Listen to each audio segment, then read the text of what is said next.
Now, the most important place in this town, if you ask me, has to be the post office. Now, what have I done with that knitting pattern? There, let's see. Knit all knit stitches and purl all purl stitches as they appear. Good. What was I saying? Oh yes, the post office. Important spot. Only way to ever know what's going on. The news comes in by telegraph and they write it all out for us to read.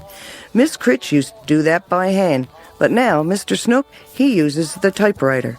I suppose he finds that easier. He writes out the news just as it comes in, word for word, right? And then we can go in and take a look.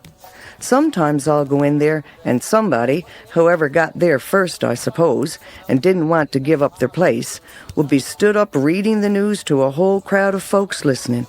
And these days it seems there is an awful lot of news, you know, and none of it quite the news we want.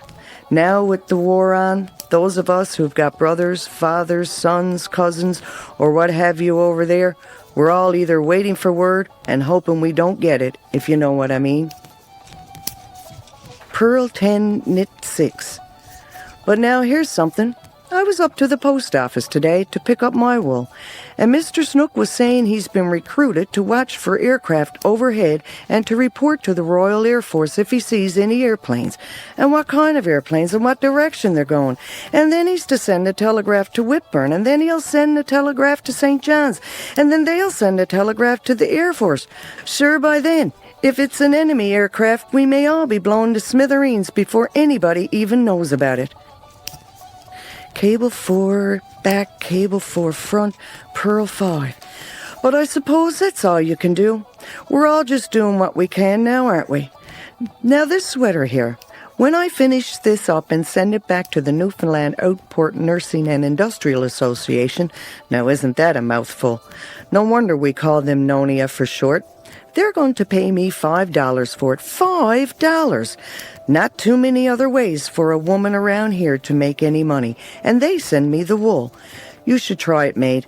Next time you're over to the post office, send a bit of your knitting down to St. John's for them to look at.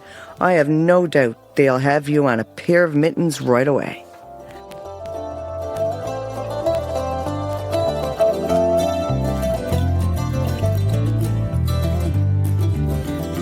My name is Betty Tuck. I'm the town clerk manager for the town of Hant's Harbour, and I've lived here 59 years, which is my entire life.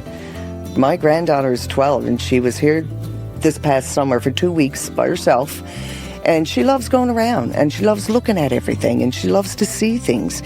And she's been to the Great Walls, she's been to Little Island, she's been to the lighthouse. I've had her all up on the back of the cove here, and I've told her, this is Nanny's culture here, and this is what your dad grew up with, right? So it was good for her to be able to experience it, and she wants to come back. I was thinking, oh my God, if I got to memorize this? I was, right away, it was panic mode. I was thinking,